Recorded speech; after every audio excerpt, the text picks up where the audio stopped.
We're moving over now to Spotlight. Ms. Beakey, you're up.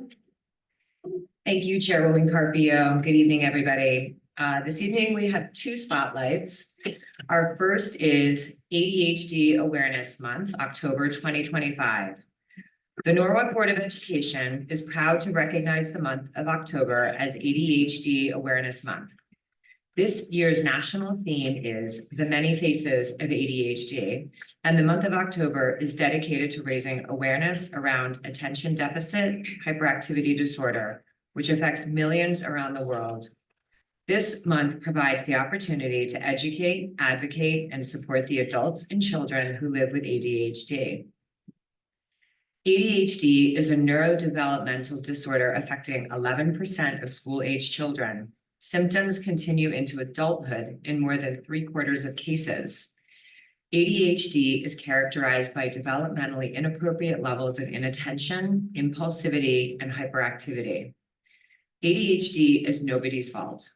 It is not caused by moral failure, poor parenting, family problems, poor teachers or schools, too much TV, food allergies, or excess sugar.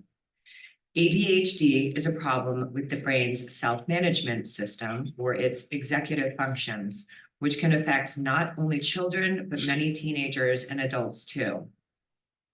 Executive functions involve getting organized and starting with necessary tasks, sustaining focus and effort for work, managing alertness and emotional interference, utilizing short-term working memory, and managing one's actions without excessive impulsivity. Individuals with ADHD can be successful in life. However, without identification and proper treatment, ADHD may have serious consequences, including school failure, family stress and disruption, depression, problems with relationships, substance abuse, delinquency, accidental injuries, and job failure. Early identification and treatment are extremely important. By declaring this ADHD Awareness Month, the Board of Education is committed to bringing greater awareness to our students that are living with ADHD, reducing the stigma around ADHD, encouraging early intervention for ADHD, and supporting families who need guidance or resources. Our second spotlight, Italian American Heritage Month, Polish American Heritage Month, German American Heritage Month, Filipino American Heritage Month. The Norwalk Board of Education is proud to recognize and celebrate the month of October as Italian American, Polish American, German American, and Filipino American Heritage Months. Norwalk Public Schools is fortunate to have students who reflect all these backgrounds and who proudly share their traditions and cultures with their families, friends, and our school community. Many of our students can also trace their ancestry to these countries, families who came to the United States generations ago, seeking opportunity and a better life.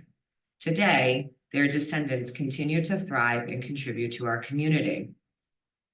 Italian American Heritage Month was first celebrated in 1989, proclaimed by President George H.W. Bush and the 101st U.S. Congress to coincide with Columbus Day and to honor the achievements and contributions of Italian immigrants and their descendants. German American Heritage Month aligns with German American Day on October 6, marking the 1683 founding of Germantown, Pennsylvania. President Ronald Reagan first proclaimed German American Day in 1983 to commemorate the 300th anniversary of that event and to celebrate the lasting impact of German culture in the United States. Polish American Heritage Month was also first proclaimed by President Reagan in 1984, later moved from August to October in 1986 to make it easier for schools to participate in celebrating Polish culture and the many contributions of Polish Americans. Filipino American Heritage Month honors the history, accomplishments, and legacy of Filipino Americans who first arrived in California in October 1587.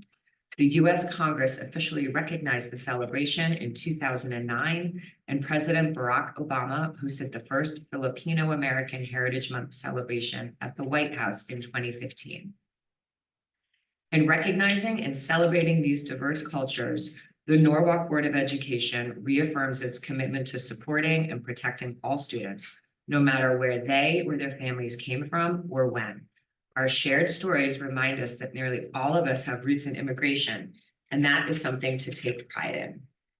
Throughout October, the Norwalk Board of Education invites everyone in the Norwalk community to take a moment to reflect on their own heritage, learn about others, and celebrate the rich diversity that makes America and our schools so special. Thank you very much. Now we're at the portion of public comments. We have a list. Anybody online? Okay. Thank you. And with that, I will introduce Dr. Alexandra Estrella, who's here with us this evening, and her cabinet is also here in the gallery for our superintendent's report. Good evening, everyone, and welcome to tonight's board meeting. I have a few items that I want to update the board and the community around. I'm really happy to say that we started our family conversation visits across the district. We're doing them a little differently this year relative to prior years. In the past, we were meeting with families at the family center. This year, we're actually going to the schools to make it more convenient for families and meeting with them.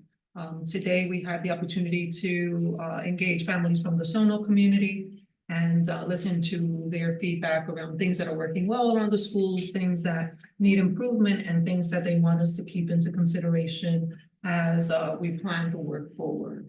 Some of the things that we heard from the community was their excitement about the new facility. We talked a little bit about some challenges around walkability in to and from the school, as well as the desire for additional reading programs to help students that were struggling around reading. So it was a great opportunity just to engage with families, and we're looking forward to engaging with all of our schools throughout the scope of the year. We will have our next visit in November, and we're looking forward to that. Principals have been notified and will be communicating with families of when we are scheduled to come for the visit and to learn from the parents and community members about their needs and wants for their schools. The second item that I would like to talk about is our communication boards across our play areas. Mr. Pennington, do you want to come forward and speak to this point? We're really excited about having this displayed across all of our playgrounds, and I'll have Mr. Pennington speak in greater detail, as well as provide an update for the board on our last professional learning experience for our staff. As you know, we had our, at this point, second professional learning experience for teachers during the October 14th day that students were not in school. We had the opportunity for educators across the district to provide professional learning to their peers, as well as in some cases, we brought experts of the field to support our staff. But we had a pretty successful experience that we want to share with the board. So, Mr. Pennington, if you can start with the communication boards and then transition into the PL. Sure. I'm just waiting for. So one of our key areas of focus last year as we moved our preschools into our classrooms was to be able to put communication boards on all of our playgrounds. It was a key focus area for us. And that has started this week, where they have been they're starting to be installed. I want to just start why communication boards. I think it's an important piece. Oh, go ahead. Yep.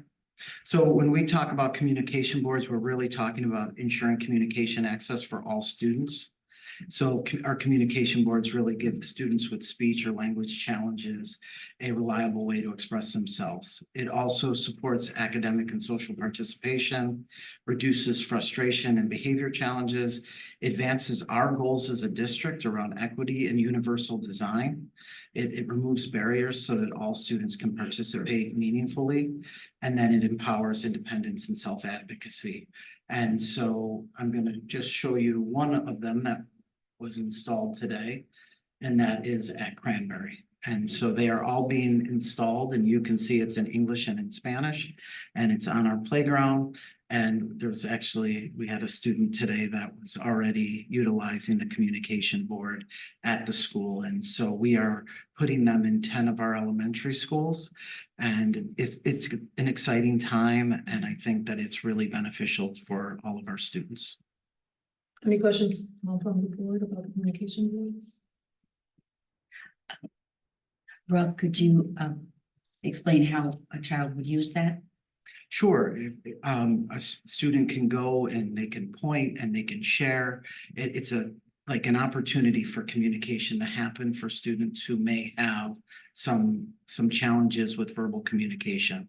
And so there's a lot of pictures, there's a lot of opportunities where they can go and they can share. And I've seen it, like a perfect example that you can see in, I wasn't sure if we had sharing rights, but a student was actually using it today and pointing to what he wanted to do on the playground. And I think it's a really amazing tool and opportunity. And I do want to give a shout out to Angela Rinaldi, who is one of our assistive tech teachers in the district, who really helped to design this. It has a QR code, so if families wanted to have it when they're not on one of our playgrounds, it can go with them. And she helped to design it and really was instrumental in making this project come to fruition. This sounds pretty exciting. Are there emotions on it too that you can point to? I think that it would be an important to visit our playgrounds. I think the only one that is being delayed, just so I can, is at Tracy. And that is because we have a new playground that is going in for our youngest learners. And so once that playground is installed, the communication board will be put at that playground as well.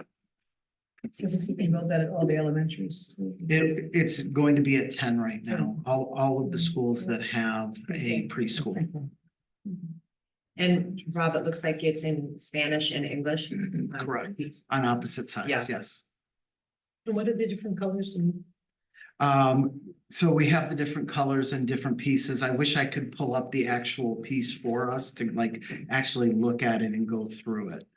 So I'll get back to you on like the actual specifics of those different components, but some are for emotions, some are for activities, and some are for like things that they need and want.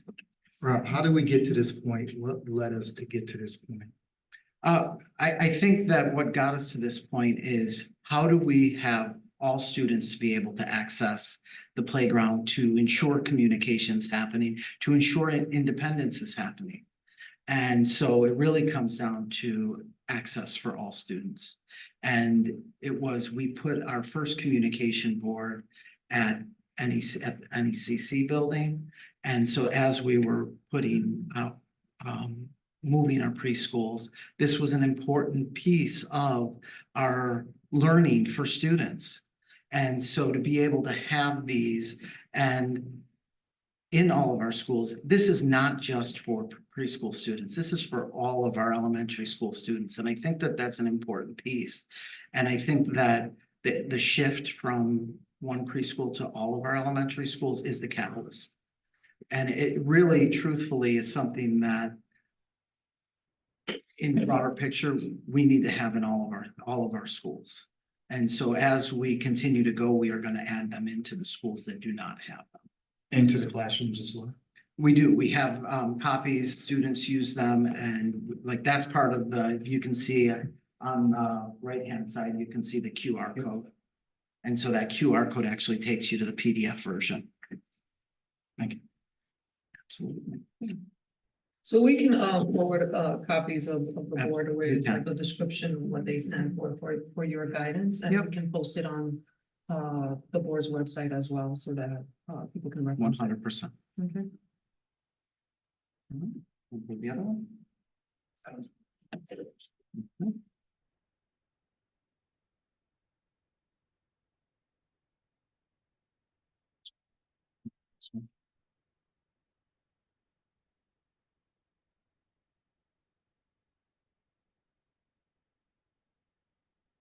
So what they're setting up, every time we provide professional learning in the district, we always like to obtain information from the field as to its effectiveness, so that one, it informs us of what we need to continue doing, that we're doing well, and also then modify what we could improve upon based on the feedback that we receive.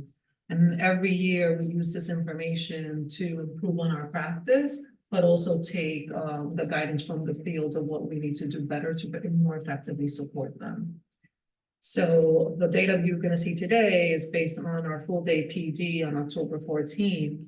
And some of the feedback that we received from the field based on the survey that we provided after the sessions were concluded. So our district team provides we have a full day of professional development. We focus half of our day on elementary school and half of our day on secondary schools. The other half, principals have professional learning in their building. So it allows for professional learning to happen at the school level, because every school has a school improvement plan, and they have professional learning tied to making sure that those school improvement plan goals come to fruition.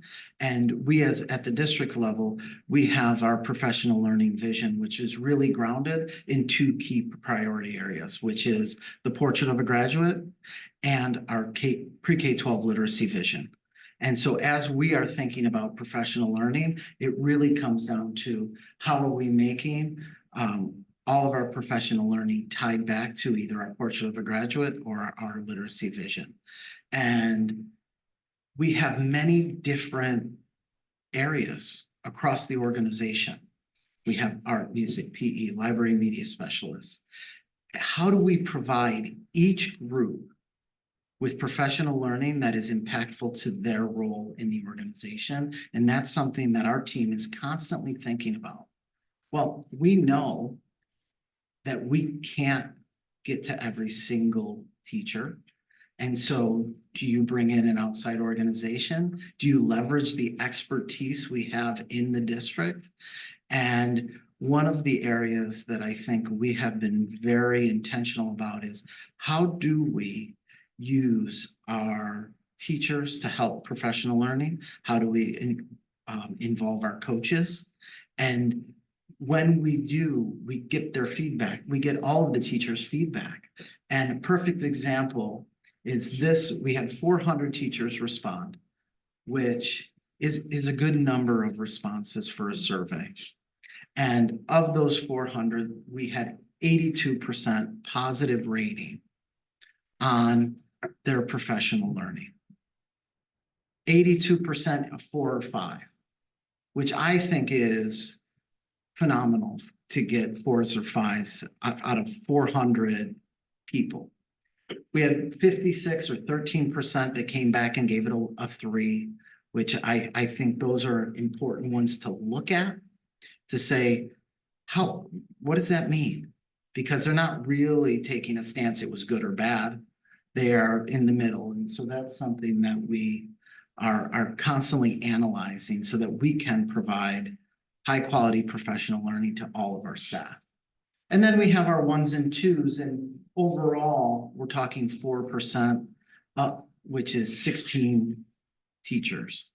And there were some trends that came through in the 3s and from the 1s and 2s. And I want to highlight those because that's something that our team really takes to heart, because we have another professional learning coming up on November 4th.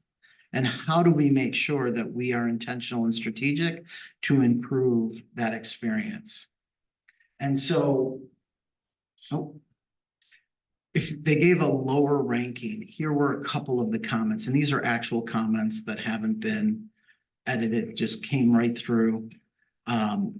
One of the pieces that we have been intentional about is having our multilingual learner teachers, our special educators, being part of our core curriculum professional learning, because everyone needs to know what's happening in ELA, what's happening in math.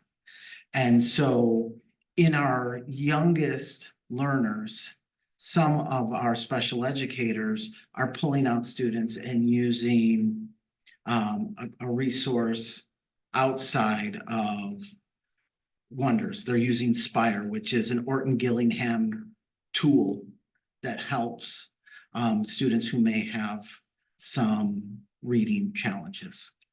And so a teacher, their feedback was, I went to this Wonders PD or this session on tier 1 literacy, and it wasn't relevant to the work that I'm doing on a daily basis. And so how do we as a team provide them with training that is going to be beneficial? Now, I do think that all of our special educators, all of our multilingual learners need to understand what's happening in tier 1 and need to understand the resource and the skills that come from it. But there's an area this is an area for improvement for us. And so I can see as a new teacher, more solidified ideas and tools will help me throughout the year. So like, how are we differentiating from someone who's been teaching here for 20 years and someone who's brand new to the field? And so these are some of the questions that we're constantly asking. When we look at the higher rankings, what are some of the things that came across? Our counselors participated in grief counseling, LGBTQ training. So that was a session that came out as a 5. You can see one of the best PDs I've had. Our teachers went to One River School in Westport for a training, and they came back with authentic ideas around critical thinking, which you can see it tied right back to the portrait of a graduate. And so just an exciting piece. The presenter was incredible, gave new and engaging strategies to get students communicating. I felt like it was engaging and informative, went in depth. You see math, you see literacy. Our social workers, this was very helpful. I enjoyed spending time with other social workers and being involved in something that was relevant to us. And so really you see this positive response coming back. And this is, we did this in August, and our responses were similar October, and we will do it again in November. And so it's something where we're constantly, how do we provide high quality professional learning to every educator in the organization is the question that we're constantly asking ourselves. Now, we also have professional learning for our para educators. And you can see from our responses, we are roughly at 80% as well. I would love to have more responses for this piece, but every professional learning day, we have training for our para educators, and they have different options. They've gotten de-escalation strategies training, CPR, which is always something that we're looking to have. Training specific to your role. If you're an RBT, a registered behavior technician, how do we provide you with continued improvement and growth so that you can continue to grow as an RBT? BCBAs, our speech and language pathology assistants, which fall into this category. They have specific training. One of our special ed administrators is a speech and language pathologist, and she provided training for them. And so it is something that it's not just about providing high quality professional learning for teachers, but also our para educators. And this is something that, just to interject, that was not typical practice in the district. It's something that we worked in collaboration with NFEP to ensure that para educators were being trained, and it was something embedded into the work that we did. And it's fairly new, but it's quite successful, given the feedback that we received from our NFEP members and how they feel about the support that they're getting in terms of the professional growth. And I want to give a huge shout out to the schools team, because this is something, a lot of our professional learning happens in the front end of the school year. And so we just had our professional learning on October 14th, and our next big day is right around the corner, November 4th. And so now we're preparing for that big day of professional learning, and they've started to think about it as in a cycle. Like, how can we started this learning, how can we go deeper? And so it's been a good experience as we start this year. Questions around our professional learning? Rob, I just wanted to chime in that I really appreciate that you are getting so much feedback and that even the feedback that is not as positive, you're really thoughtful and reflective about how to improve that experience for our educators. Having sat through a lot of PDs that didn't apply to me in my years teaching, I just really appreciate how much it means to you to really make sure that you're making meaningful opportunities for everyone and how reflective you are with the surveys. So thank you. Any other questions on this topic? I just have one other comment about the professional development for the paras. There are state requirements now that the paras have to have so many hours. Are you preparing to give them those opportunities so they don't have to go outside of our school district? So I'm happy to say that under Dr. Estrella, that was something that we put in place in the district before it became a policy. So this, as she mentioned earlier, this idea around professional learning was not in place 5 years ago. Mhm. It is a newer initiative that has evolved and morphed. And so our professional learning, so in August, we had a full day of professional learning for all of our NFEP members. In October, it was a half day of professional learning. Elementary came in the morning, secondary came in the morning, elementary came in the afternoon.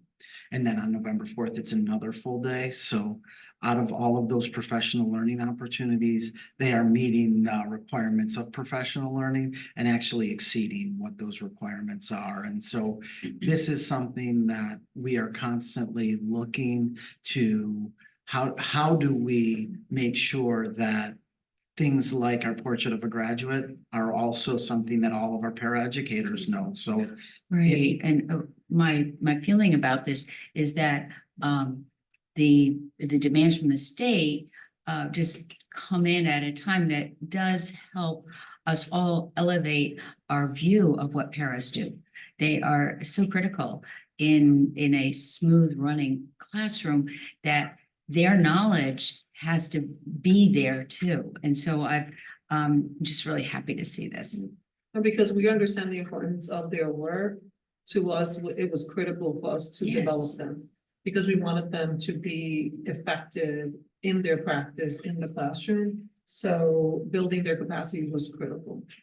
And I think, contrary to what I've heard in some of the conversations in the past, our professional development in many cases is led by educators in our district. We make sure to use the talent in the district, and where there are topics that are new to the field that we need to develop, we bring experts to support us in doing that work. So we. can I give some examples, Dr. Estrella? Absolutely. Sure. So Great. our elementary literacy work was led by our literacy coaches in elementary school. So we had 5 different sites happening on Professional Learning Day, really tied to making our literacy vision come to life. And in each of those sites, 2 literacy coaches led professional development for a specific grade.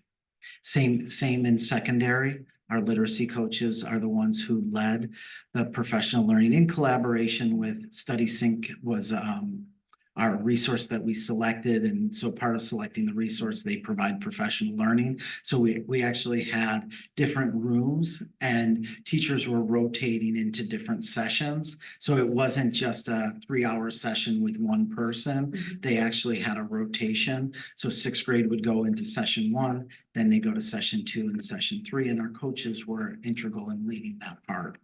For our elementary strings, one of our elementary strings teachers actually received a grant from CMEA, which is the music company in Connecticut, the organization. And so we were able to bring in and it was free, but it was because a teacher actually applied for this grant.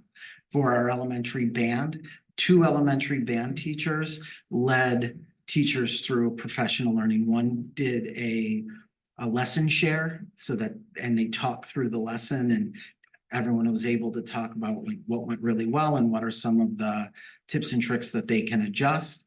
And then they also started to look at how can elementary band provide what I will say is a standardized progress report. And so one of the teachers had a progress report from another town that they had, and they came and they really went through it and started to talk about how can we provide this to our families, because when we have progress report time, which is coming up in November, how can we highlight how a student is progressing on saxophone, on the flute? So those are, and they were led by teachers. And I think that that is really important for us to be able to leverage. Even our art PD that got rave reviews, I was talking with art teachers and was able to talk about different experiences. We've had professional learning here at the art space, which has been phenomenal. But how do we continue to have new experiences so that they can continue to grow as well? So those are just some examples of our teachers leading professional learning here on Professional Development Day. Thank you. Any other questions from the board about the professional learning? Are teachers aware of the topic prior to the day, or is it when they walk in, they? No, we actually put out all the sessions and where they're located ahead of time, because if I'm a teacher at Rhoton Middle School, I may need to go to West Rocks for my professional learning, because we can't have everyone go to the same site.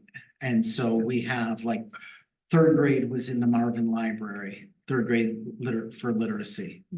Our first grade teachers were at Sona.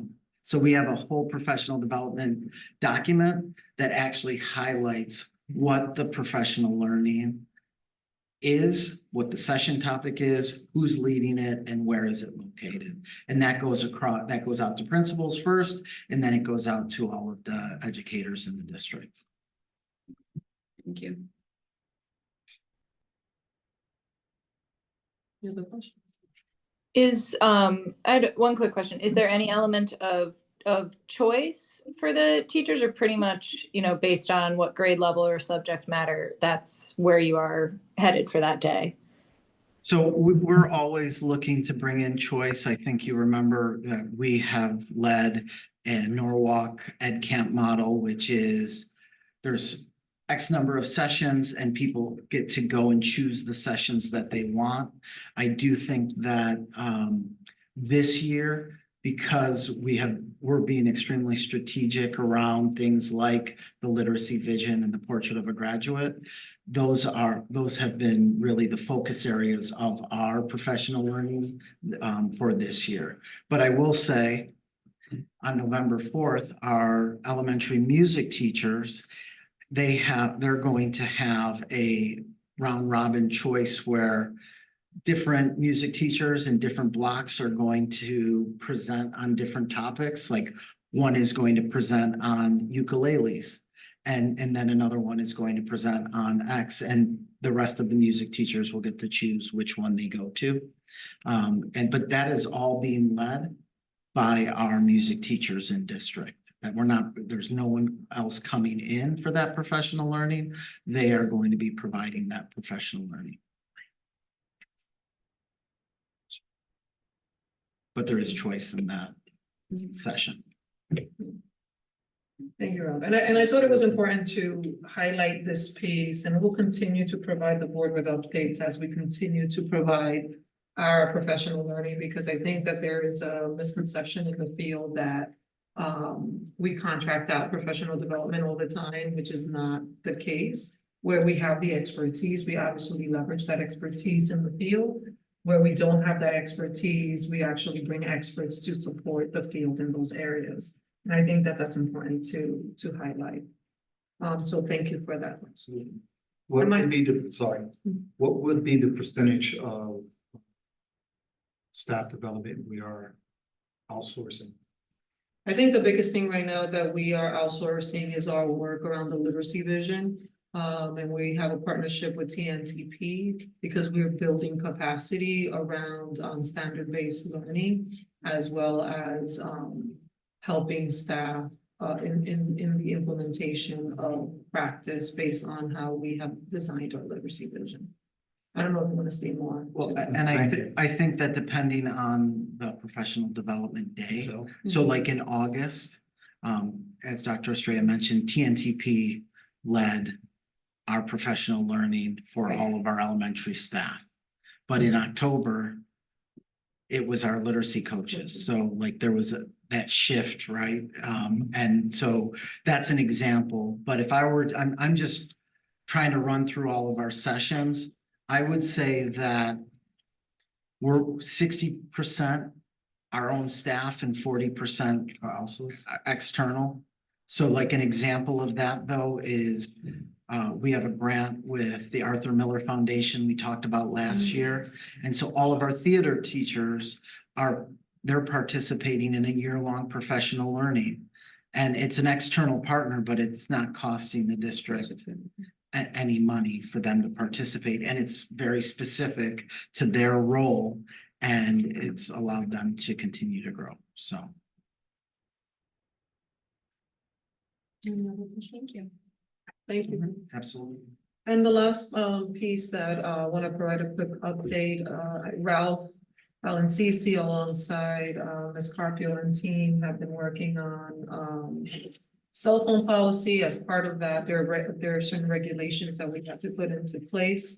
And Ralph will provide an update on that, as well as field trips and clarifying some elements around the field trip policy. Thank you, Dr. Estrella, and good evening, board. Yeah, so this will be really kind of brief, but I just wanted to kind of recap a little bit of the work since there's been a little bit more conversation around the whole cell phone regulation recently. So we've actually completed the cell phone regulation, and I want to kind of walk us through just a couple of steps that we've followed through the last year to make sure that we've had all stakeholders involved. If you remember back in the spring, we actually worked with our students to be able to help, and they presented at the policy meeting what they felt would really make sense as a regulation for us. We then shared that with our teachers, and the teachers were able to help edit that process through a survey over the summer where they gave input. We made a second round of edits. And then finally, just because of timing, we waited because we felt like we wouldn't get a lot of parents over the summer to complete a survey. But we actually then had that version, as well as a survey, go out to parents to ask for their edits and their feedback. And we had over 1,400 parents respond to the survey, which was wonderful. Quite a few families. With that, we landed on our regulation and what's in place. And from a broad standpoint, the easiest way to explain it, and there's been, like I said, some back and forth with this. K through 8, from the beginning of the day to the end of the day, there are no phones in the district. So they are put away. They're out of sight, out of mind. For the high schools, we went back and forth whether or not it would be from the beginning of the day to the end of the day. And then the final piece that we went forward with was to decide that in the regulation, during passing times and lunch are the only 2 times that students can have phones. They are not allowed to have them during class time at all. So they're completely put away. There are pockets that are actually put out to the schools so that then students can actually put the phones physically in another space. This was through the recommendations, though, of also our building leaders who have put this in place. And we had, I got to thank them for the great conversation a few weeks ago. Their feedback and saying that, this has really already made a change in the way that they're actually seeing behaviors in the schools. So what we want to do is, since this is a regulation, this will be put into place about sometime in the early second semester. I'll be meeting with those leaders again to see if there's anything that really needs to be adjusted. we also want to keep this conversation ongoing. And so I know earlier tonight, you'd heard from the Center for Youth Leadership. Some of those same people will be joining us. They came up with some great recommendations on procedures that can go along with helping to be able to put this forward. They had actually, one of their recommendations was the hall passing piece and lunchtime as well. So they will be joining a policy meeting in the next couple of months to just kind of present their pieces as well.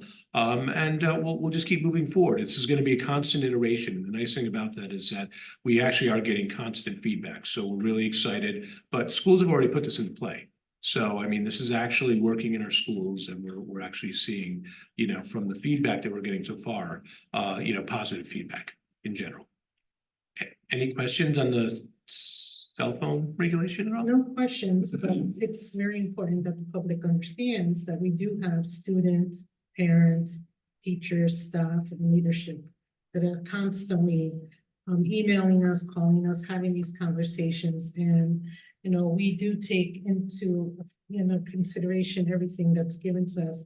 And it's also not written in stone. I know that we had a couple of parents that were, you know, worried that we weren't going to be able to make a change, but that's not the way a regulation works. So it's constant motion. And yes, we are listening. And actually, the cell phone policy was one of the policies that we had so many people call in, write, and talk to us about it. So it was definitely a group effort. Yeah, and I think over the last year, I've been actually really happy, you know, with the fact that we are getting a lot more feedback on our policies in general. We've had some that have actually been ones that people have been very interested in. So whether it's PTAs, whether it's students, whether it's parents, we are definitely feeling like that there's actually more interaction. Sometimes it takes a little bit longer to get the policy in place because you do need to go back and forth and make those changes and stuff. So overall, it's been a really, really positive experience. And I think it's working out well right now in our schools. And like I said, I got to thank our high school leaders too for helping with that process too. The second thing I just want to give an update on is our field trip regulation, which is now in place. So we took into consideration the recommendations for our field trips. The one thing that you'll see in the regulation when it does get posted now is there's a little addendum at the end, because the field trip regulations were specifically for multi-day out-of-state field trips for things like the changes that we made to chaperones and the way that we look at companies that are working with us. For field trips that are the in-house, one-day, couple of hour field trips that just occur, those are actually approved at the building level by the principal. They don't even necessarily come down. So if Silver Mine is going to the Maritime Center, you know, that's not coming down here. So there were some clarifying pieces we needed to add, and we actually added that as an addendum at the end of the regulation, so people understand that. One example, the most important one, was volunteers, and that parents for those, as long as they've gone through the Raptor system or been registered as a volunteer, can act as volunteers to be able to support a trip to the Maritime Center. The real ones where we have the chaperones that we need to make sure that are certified staff are ones when we talk about international trips, multi-day trips, those types of trips. So I just want to make sure that clarity was there, and you'll see it at the end of the regulation when we post it tomorrow morning. Any questions? I have a couple questions. Yeah, go ahead. About the phone policy. So at the high school level, you mentioned pockets. So are there pockets in the classrooms for students to put their devices in, or are we allowing them to just like self-censor or? Yeah, so what the schools have actually implemented, and I think there's still a couple that are just finishing it up right now, but they actually do have like, they're almost like shoe Like a shoe rack. holders, Yeah. that they use in the classroom. So if you go anywhere in Norwalk High and stuff, you'll see those. And In every classroom?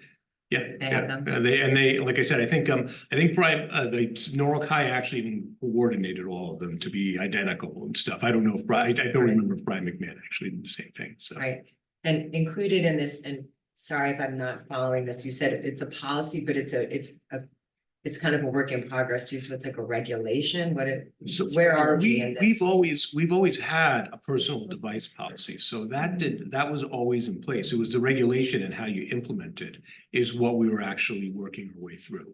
So Okay. the idea of it being a regulation allows us to be able to iterate as we move forward. So once again, if we see that there's a tweak that needs to be made to this, we can actually bring that back and quickly move that forward so that we can actually make those adjustments.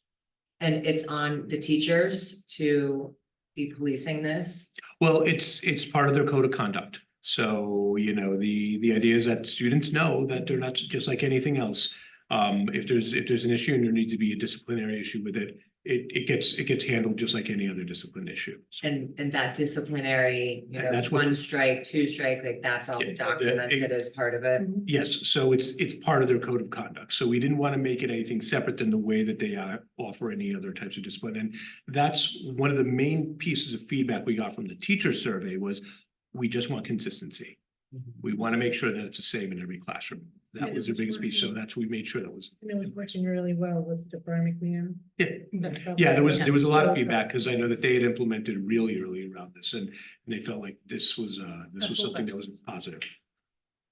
I would just like to emphasize that consistency. When we got feedback from the teachers, it made such sense to me. This really, the structure of it now is not that an individual teacher will say, in my classroom, we're not. Right. It's not that. This Right. is a whole district regulation, and it's every classroom from bell to bell for K through 8, and close to that for 6 to 12. Yeah, Sorry, K through 8. 9 to 12. 9 to 12. And 9 to 12, it's the lunchtime they get. yes, definitely. And it's interesting too, beyond just the teacher saying that, the students in their feedback was that they want some consistency between each one of their classrooms too. They felt like it was easier for them to be able to kind of self-regulate and manage with that process. And just one more point that was, when we began this discussion, there was a lot of talk of parents wanting to be in touch with their children for so many reasons and, you know, disastrous reasons even. And one of the things that really struck me is that we all have gotten so much better about a catastrophe. The level of communication that the parents can have with the schools at the moment of any experience that would be frightening, it's not needed so much as it was 10 years ago or 5 years ago, that every kid has their own device on them. So I thought that was interesting that the parents sort of moved away from that fear to, like, for reasons of our children being more sociable, it's better not to have the cell phones there. And parents were quite supportive on that. And how was this new policy or regulation, whatever we're referring to it as, rolled out and communicated to parents and students? So that's the process now over the next couple of months is actually to make sure that everybody really understands. In many cases, the schools are actually sending out communications themselves on this, and they've been actually pretty vocal about that. And like I said, one of the reasons you heard about Brian McMahon a lot more is because they actually sent out communication from day one. Like via email or? Email literally parents what kind where of their typical social media, the way that they actually communicate with their So you know, multiple communities. Yeah. ways, okay. And I think it's important to mention that through this process, the student council has been actively engaged and working with Ralph and the team around this policy, and they've been very proactive in engaging in the process. You want to talk a little bit about that? Because I think one of the conversations that we've had is student voice. And I think it's important to elevate how the student council played an active role in this process. Yeah, we wanted to start this process with the students, and that's actually, so the students actually, through their student council, were able to go back to their schools, get feedback from other students, And they, the students, I think it was the March or April policy meeting. Policy meeting. It was, yeah, towards the end of the year.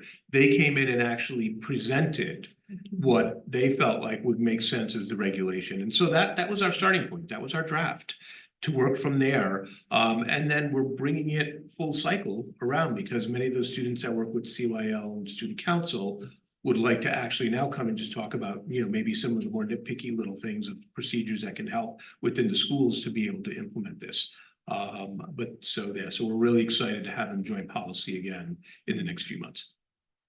But I thought it was important to highlight because they spearheaded a lot of this conversation and I'm a firm believer of elevating student voice, and the student council has been a great way to bring up different topics that students deem necessary to further discuss or that have a direct impact to their own learning or experience. And it's been very productive to have them present to different committees across the board and even different agencies across the city about topics that are important to them. And the next few days, we will be meeting with this year's cohort of student council members that will continue to leverage and elevate that work. Some of which are returning students and some of which will be new participants into the group. When we're done, can I ask a question about the field trip regulation? If we're ready for that. Yeah, the only thing that I would say is like one thing that I noticed too, if you go back to that policy meeting, the poise and the way that the students can present themselves, the communication skills that they learn through being a part of that process was really, really impressive. No, I love to hear that the students were involved as part of this. I had a question about the field trip regulation because we had an email from a parent asking about this. So you said that parents can still volunteer for like chaperoning the smaller trips. But you mentioned that they need to go through the Raptor system. Is that information that's been sent out? Like, is that something that parents can go preemptively go through that system like tomorrow so that they're ready whenever they might want to volunteer for a trip later in the year? Is that something that's been sent out? They can do it just on that day. It literally takes 2 minutes. It's so the same way that you kind of check into a building with your license. If you've already gone through the Raptor system, that's actually the screening. Okay. Okay. So most like in most cases it is, but if it hasn't been, the screening literally takes seconds for them to just kind of go through and just have their, they use some kind of ID to be able to kind of identify themselves. If they're already volunteers though, that's not needed because they've already gone through the process. Okay. Thanks for clarifying. Any additional questions on these two topics from the board? No, that concludes my superintendent report. Thank you. Thank you. Okay, so next, we're going to do action consent items. This is the section where we are on multiple items. On approval of personnel, there is a revision. Mr. Max Thomas was listed as step 1 on personnel action. However, that is incorrect. He's actually coming in as step 2. With that correction, will be updated in the notes and on the website and everything. So we are doing approval of personnel, approval of trips, approval of minutes. Are there any questions on any of these before we move forward? I just wanted to clarify. I noticed that the text on the approval of trips didn't match what the forms were. So I think it should actually be West Rocks to Nature's Classroom, Ponus to Nature's Classroom, Rowton to New York and New Jersey. And that's just not quite what it says, but that's what all the forms are, so. I was gonna say my phones are right, okay. Oh. Well, the ones that I haven't. Okay. The forms are correct, For just bringing the that text up. of them. We'll make sure to make those corrections also. I need a motion to approve. Motion. Approved by Sharon P.D. Pritchett, seconded Second. by Mary Ellen. All in favor, please say aye, raise your hand. Aye. It's unanimous. Thank you, Ashley. Next section, we have several items also. Item A, acceptance of underground storage tank removal at Brookside Elementary School as completed. State Project 103-0266 CV. B, acceptance of underground storage tank removal and boiler igniter conversion at Tracy Magnet School as completed. State Project 103-0267 CV. C, acceptance of asbestos floor tile abatement and replacement at Fox Run Elementary School as completed. State Project 103-0268 CV. Approval of budget transfers and approval of Connecticut Association of Board of Education Board of Distinction Award application. Any questions? Motion to approve. Jasmine, seconded by Karabaki. Thank you. Next item on the agenda. Oh, yes, all in favor, please say aye, raise your hand. Aye. That's unanimous. Thank you, Ashley. Next item, monthly financial report. Mr. Osmani.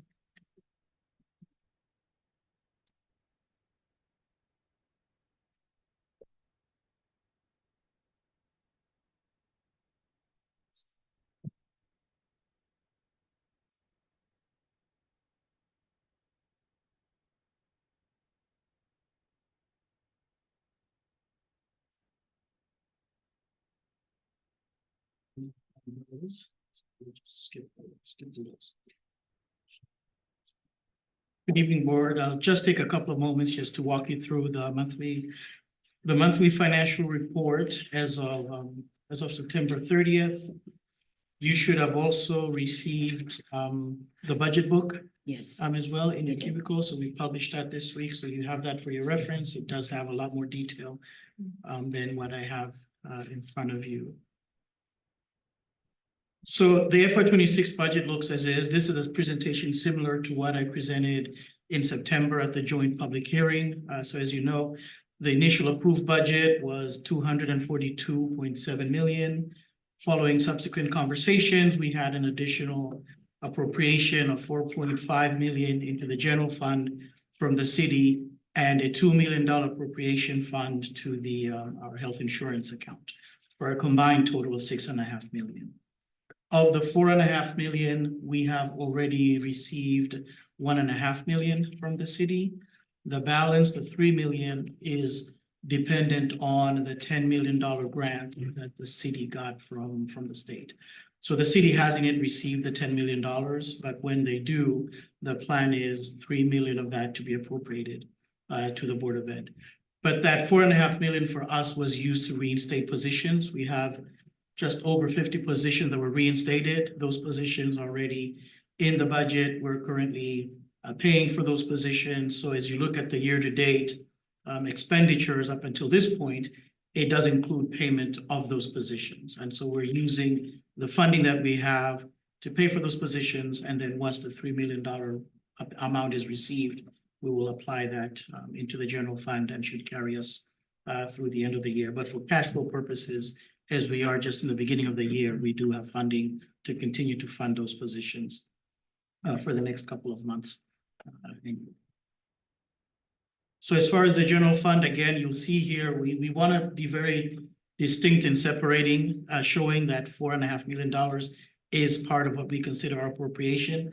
So you'll see that 248.6 includes that appropriation. Year to date, we've spent 43.4 million compared to 46.7 million last year. So at this point, we're 25 quarter into the year, 25% of the budget. Our year-to-date spend is actually just under 18%. It is consistent with how we trend our spending. There's some expenses that we do towards the end of the year, and so it doesn't quite tie, but being at 17% spend, 25% of the year through is consistent with where we would be this time of year. So most of that is primarily due to timing. Salaries is again our biggest budget expense. This again does include the 52 positions that were reinstated in that year-to-date number, so they are being paid. When we do the year to year, sometimes there is a discrepancy in terms of payroll, depending on when payroll hits. Sometimes it hits at the end of September, sometimes it's the 1st of October. But other than that, it is consistent with where we would expect to be this time of year as far as salaries are concerned.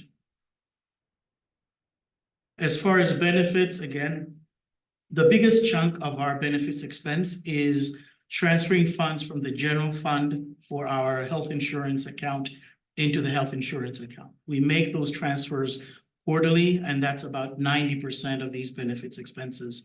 But included in benefits are the board's contribution towards retirement benefits, the board's contribution towards contractual longevity payments for those employees that are eligible.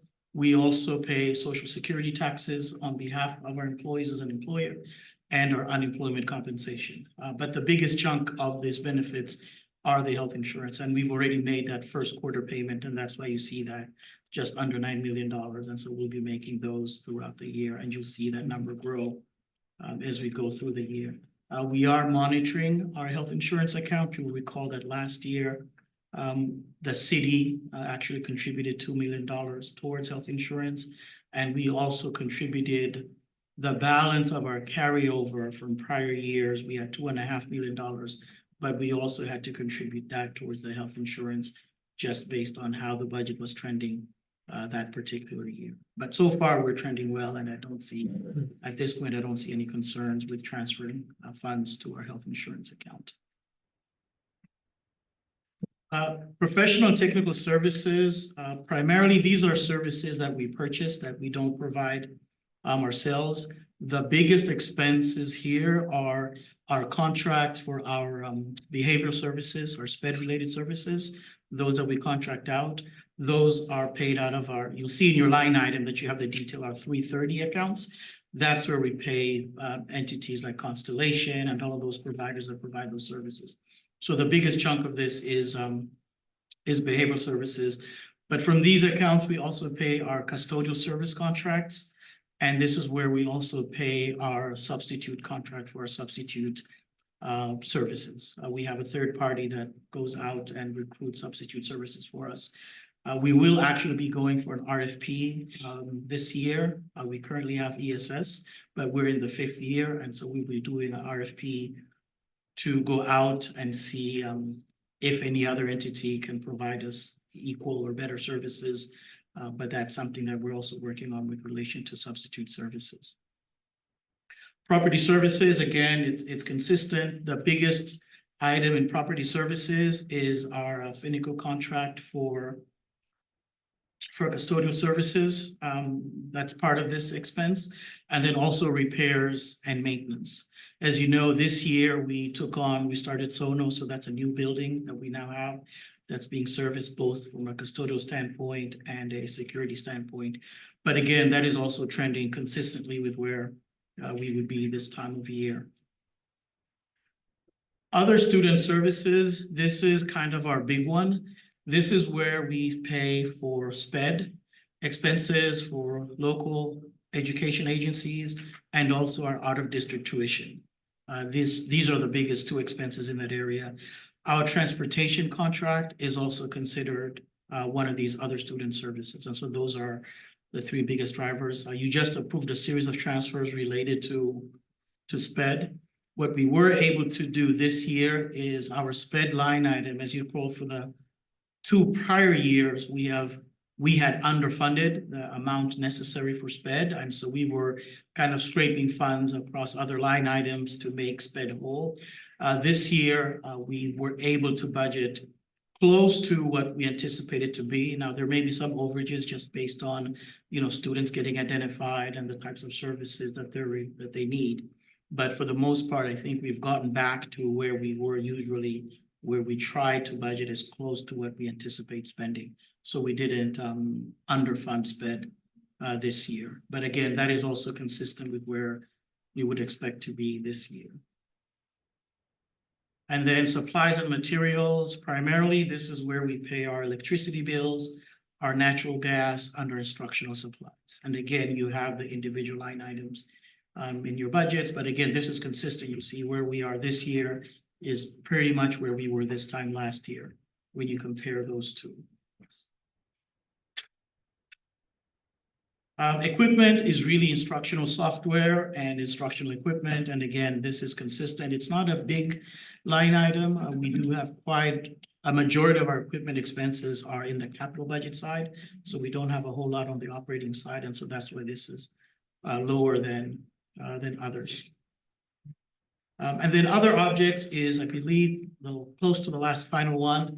This is really primarily just memberships that the district belongs to. You just approved an application for CABE, so that's an association we belong to and we pay dues. We do have a number of professionals in the districts that are members of professional associations in order for them to maintain their certifications and licensure. As an employer, we pay for those membership fees. And so the majority of this is that other objects. It's about $180,000 a year is what we spend on those professional associations. And then finally, from the general fund is the transfers to the food services fund.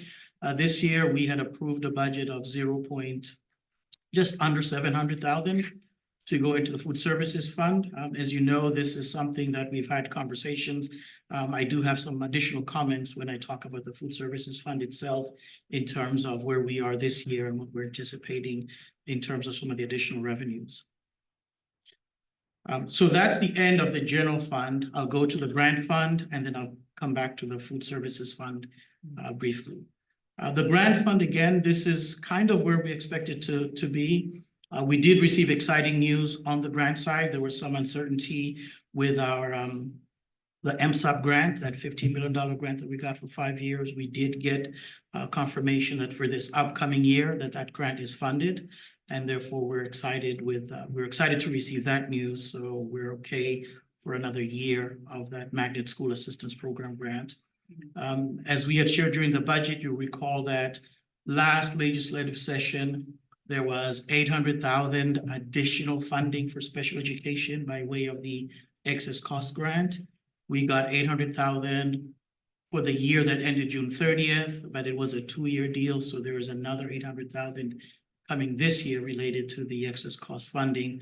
So that's also exciting for us. And then there was also some recalculation in the Alliance funding, the portion that comes to the Board of Ed. We are receiving, I believe last year we received an additional $1 million over the year before. And this year we're also receiving an additional $1.1 million in Alliance funding. As you know, special education funding is still not at the level that it should be, but the state has been making incremental increases to try and make districts whole. And then finally, just a brief conversation around the food services fund. We did initially approve a budget of just over $7.5 million year to date. We spent just under $500,000. But as you know, with some of the recent developments, when we had approved the budget back in June, it was without being part of the CEP. We have since gone back to CEP and we are receiving some additional funding. And so we met today and we're going to be meeting with Chartwells tomorrow just to kind of do reprojections on the revenues, because with CEP, the reimbursement rates are slightly different than when you're not on CEP. So we're going to be looking at what the revenue trends would be like there. But I did receive an email today from the city regarding their $200,000 commitment. There will be a special meeting of the Board of Estimates and Taxation to approve that. They just wanted us to give them the account number where that funding will go. So we're hopeful that that should happen fairly quickly. We're still waiting. We're coordinating with the philanthropic funder for the $200,000. I believe there was a communication with the superintendent's office, and they were just asking for banking information. What routing number should they use? So I think over the next couple of weeks, we should also be in receipt of that funding. And then the balance, again, to make up the difference after we meet with Chartwells and get a better understanding of what the federal funding would be, then we will work internally to make up the difference so that for this fiscal year, that account is fully funded. And with that, I'll be happy to answer any questions regarding the year-to-date financials. Yes, please. Yeah, so in reference to the $3 million that the city still owed, would they be giving us that total amount, or would that be a lump sum? The 3 million should be a lump sum, because I think if they treat it the same way as they did the 1.5 million or 2 million, yes. So they'll give to the lump sum, but they haven't yet received it. Right. I have a question about the alliance funding. Yes. Previously it was around 5 million. And then last year you said it increased another million. Did it get up to 6 million last year? Yes, let me, And now it might be close to 7 million if the 1.1 added to it.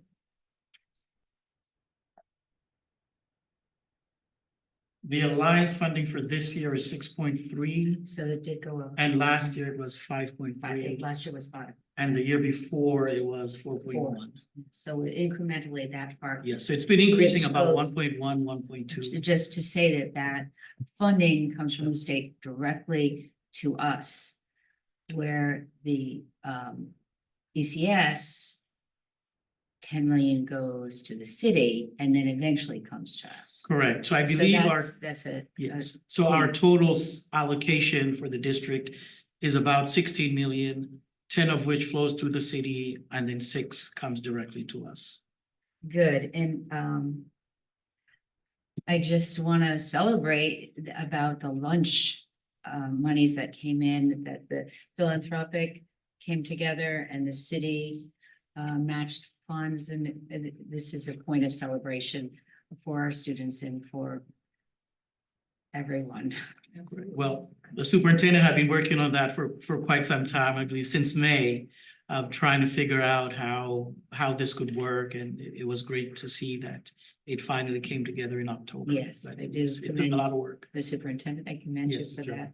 Thing is, that it's just for this year though, right? So Just for this year. So for next fall, or when, we're still gonna be, right, looking to continue that program, right, we're gonna have that again. So mean, for the breaking fall, it as we down. begin working on the FY 27 budget, we'll sit down with the superintendent, and if we want to participate with the CEP, obviously we'll have to present a budget that accounts for that. But yes, this funding is for 1 year for this year. Right. But I think we heard from the community the importance of having CEP. We advocated really hard to embed this in what we offer our students. I'm a firm believer that students shouldn't have to pay for meals when we're offering a free education. I can go back to my interview, that was one of the questions, particularly when there were conversations about the cheese lunches. And the challenges around that and the importance of making sure that all children were fed. And I know that members of this board and members of the board that are not here right now, of prior boards, really advocated for this, and I'm hoping that we can continue doing this. And many of our families spoke to the importance of this and the challenge in the federal formula around free lunches, right? Because it's using a national average that doesn't equate to cost of living in our area. So what might be considered something affordable to families might not be affordable in this community because of the cost of living being very different than the national average. And it's something that we spoke at length at one point, and I think it's important to resurface why this is so important. Particularly now that cost of living has elevated to an unprecedented peak, and our families are struggling to meet. And I think we also heard some good feedback today on that as well at our earlier meeting with the SONO parents as well, on the importance of school lunches. Of the school lunches. But it also shows the importance of public voice, because we're only one part of that whole puzzle. Right, and we can ask and ask and ask, but because of the public speaking up and, letting it be known, not only to us, to the city, to the mayor, town council, the importance of it all. It, helped because we have help by the city. And I think one misconception that I heard that I think is important to clarify we never wanted to get rid of free lunches. When we were faced with the task of making an elimination that was not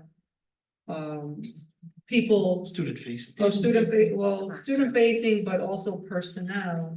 That was the only program that we had in the district that wouldn't eliminate people. So when we had to make the hard decision of making a $2 million reduction, that was one of the only areas that we had left to make reductions in that didn't encompass eliminating. Yeah, $2 million reduction, the condition. Correct. So I think it's important to note that because this is a program that we firmly advocated for as a district, and we want to continue to have. I mean, the CEP application process is intensive, and we want to continue to do that because I think it benefits kids. And I was at a school where a child was directed by the parents not to eat because they couldn't afford to pay the bill, and that's problematic. And we don't want to see that happen. Yeah, and I just want to reiterate what everybody here was saying, because I was in my first year of my 4-year term when CEP was brought to the table in the shadow of COVID, because we'd already been feeding kids, right? Like free lunches. And just to note that every year since then, this board has voted unanimously to continue with the CEP program. So none of us wanted that, just for the public record. That was absolutely the last thing that we wanted. But we also, as you said, Dr. Estrella, we're looking to avoid making cuts in the classrooms. And so that is something that landed on the table. It's unfortunate that this happens and people were so stressed out and concerned with what was about to happen. On the other hand, it did shed a light on it. And as you said, Diana, we got a lot of people to pay attention to it and to advocate for it. Thank you to you, Dr. Estrella, for your advocacy with the McCourts, and thank you to the McCourts for their generous donation to allow for this program to continue. And the fact that they didn't think twice to put forward the funding was, to me, a very impressive act of kindness that I would like to highlight.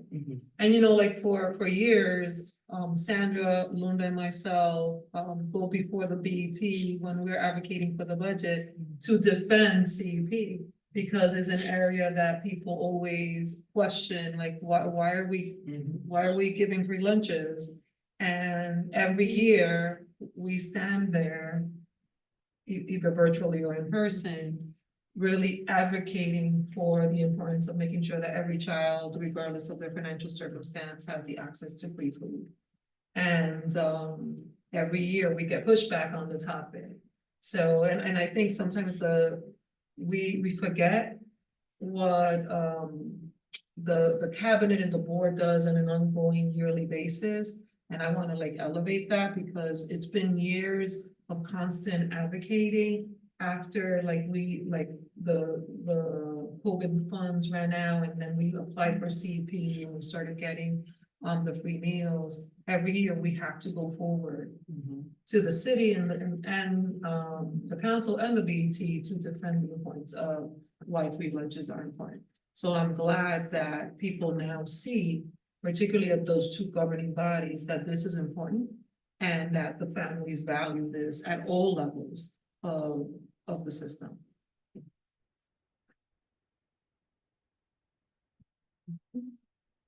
Thank you. Okay. Next item of the agenda is committee representative reports. Plus policy chair, we've already discussed the cell phone policy. We've been working on that for a couple of months now. Anyone else? I would like to report on the curriculum. We had a meeting last week, and it fits just like a piggyback on what we've talked about with the professional development. That some of it happened to be on the 14th, and some of the very people that gave some professional development were reporting to us that evening. One report was on was last year that the science in middle school was updated, and this year we're having K through 5. This is next generation science standards. It's always hands-on very, very action courses, but the apparently the old books were not being renewed, and so we have a new system that folks seem to like quite a bit. Another report, part of that was we're having this, the literacy, of course, is one of our two major focuses, and we are putting in middle school and high school, so K through 12, new literary materials. And they were giving a report on how that's going so far. The rollout was, we had some assistance from TNTP, is that, I'm always getting my initials straight, but they helped tremendously in making the rollout of these new materials so widespread among the teachers. There were over 70 teachers that were involved in the pilot program, and then in collaborating on, okay, here are the results, what do we want? And can we all buy in? And the methods of pulling groups together and then coming to consensus was really remarkable. So I've heard that from other teachers that they enjoyed this, and just watching how it goes. We're talking about level of professional work here. And so those are the things I wanted to report on. It was very exciting curriculum. And if we're ever wondering why our kids are doing so well, the basis of it is just great teaching. And that's what's being encouraged. Can I add a piece? The other piece of it is also professionally developing the leaders, and the leaders being part of the process and understanding the complexity of what's being asked to happen in the classroom, and making sure that they can monitor, absorb, and support the work as well. Because they're also part of it. Right, so that all makes All it those, happen. And the materials themselves are very exciting, very students can relate to it. So that all of it coming together, exciting curriculum, teachers that are all in and knowledgeable about how they can work it the best way. So pretty exciting to be just listening to the curriculum report. Thank you. Any other committee reports? I have some updates on facilities. So on the facility side, everybody's probably heard that the next school that is going to be rebuilt is West Rocks. So that was announced a couple of weeks ago, and we held a community meeting 2 weeks ago at West Rock School that was pretty well attended. There were a lot of residents from the immediate area that were there. There were people from, obviously, Norwalk Public Schools, the board, the city, as well as the facilities team that Sandra manages. But you know, I felt like it was a very educational session. We saw a video, kind of a tour of what the current West Rocks campus is dealing with right now. I think we all know that they've had a lot of problems with water. They have a flat roof there, and anytime they have rain, there's all kinds of remediation that they're having to do. They have an elevator that's very finicky, just a lot of issues in that building. So for me, it was pretty clear, like, this school does need to be rebuilt. One of the, a couple of the community concerns that we heard were similar to Norwalk High and P-Tech, how we're kind of flipping the campus layout. This school is going to be built on the relatively new athletic fields. So there was some concern about, that these are, very nice soccer fields that we've recently invested in within the last 10 years. And then also the proximity, again, similar to Norwalk High, P-Tech, with the neighbors that are there and some drainage concerns. So these things were heard. I think the community is excited about the project. I'm excited about the project, but there will be more community meetings to gather more feedback on that project. It's not slated, so right now it's conceptual. I think at this point, we might have some concepts on the website, I'm not sure. But we saw like very high kind of layouts of what this could potentially look like. It won't go into construction until Norwalk and P-TECH open in the fall of 27. So this will be our next school, part of the 25-year plan. And in my understanding with regard to the fields, by the time they break ground on this, the field will have outlived Aged its out. usefulness anyway, right? So that would They be, would need to be shouldn't be an replaced. issue. Yeah. So Right, we wouldn't break ground until the field's out, the Right. Norwalk Pizza Club. yeah, there was, field concern overall in the city. We have our monthly facilities committee meeting tomorrow night at 6 p.m.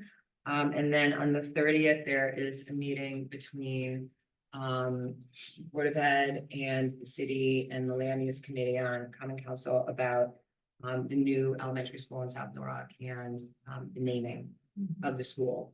What is that? The 30th. Yep. There will be discussion around that and how to move forward with formally naming that. There is a placeholder. There's placeholder signage there right now that says South Norwalk School, but that's not necessarily going to be the name.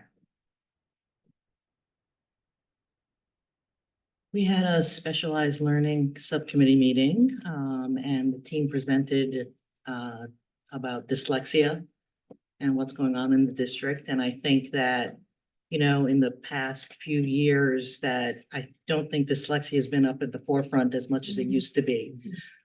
So I think that's coming back. And we're seeing that there's this still very large problem of dyslexia out there. And part of the problem seems to be identifying it, and some students not getting identified till they're in high school. So, you know, if we can identify earlier, obviously that'll be so much better for the students' learning experience. And, you know, we're going through different trainings for the teachers for dyslexia as well, part of their learning that they're going through. And anything else from you guys from what we learned today? Oh, Go ahead. I was just going to add, one of the other things from our specialized learning committee was the announcement that the first parent advisory meeting of this year will be on Wednesday, November 5th at 6:30 at the Family Center, with both an in-person and a virtual option. Mhm. Thank you. Okay. Kara, Announcements? I have one more library liaison announcement. So some information from Vicki Otis and Sherelle Harris. The costume drive will be at the main branch of the library this coming Sunday, October 26th from 1 to 4 p.m. Families can come by to pick up a free costume for Halloween if they need one. There will be a costume parade at the main library for children under age 5 on Halloween, Friday, October 31st at 10:30 a.m. The Sono Library is running a scholar program that is on Saturdays and Sundays with some homework assistance. And then additionally, there's Brain Fuse online homework help database with live tutors for grades 3 through 12 in math, social studies, English, writing, and science, available daily from 3 to 10 p.m. So I can send all of that to communications so that maybe we can get that out to all of the families who might find all of that useful. But that's the library report. Thank you. Anything else? Okay. All right. Well, thank you, everyone. Last and final section is board member announcements. This is when any board member would like to share anything that they are doing or personally, where the community can get to know us a little bit more.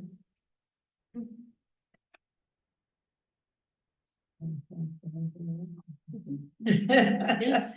I just want to make sure everybody knows that I am running for re-election. And as much as I can, I hope that the people who were here will vote for me. Yes. I asked you. Saying early voting has begun. Early Yeah. voting has It begun. has exactly. begun. I think it started Everybody needs to yesterday. get out and vote. And there's Everybody needs to get another out. debate, Sherry. I'm sorry? There's another debate on the On the 28th. on the Reported that. 27th, actually, Oh, okay. next Tuesday at CMS, there's another forum for the Board of Education candidates. In person, In person. it's in person. We can go in person. I just would like to mention that last Friday I competed at the head of the Charles in Boston. 11,000 people compete, and this is the largest regatta for rowing in the world. It's very thrilling to I'm be in it. impressed. Yeah. So impressed. I raced in a double. It's a 3-mile race, all out, Wow. all out. How'd you feel? I finished. Good for you. Finished well. It was great. That's awesome. That's awesome. Great. Congrats. Just Um, joyful. That's it. And then this Saturday, it's also Mid Fairfield AIDS Project is having their bingo fundraiser. So if anybody wants to come, it'll be at the American Legion at 6 p.m. And with that, I want to say thank you to everybody for being here. Dr. Alexander Straya, the team, parents that are here, my colleagues. I know it's been a long day. And I'd like a motion to adjourn. Motion. Desmond, all in favor? Aye, thank you. Time is now 9:02. 9.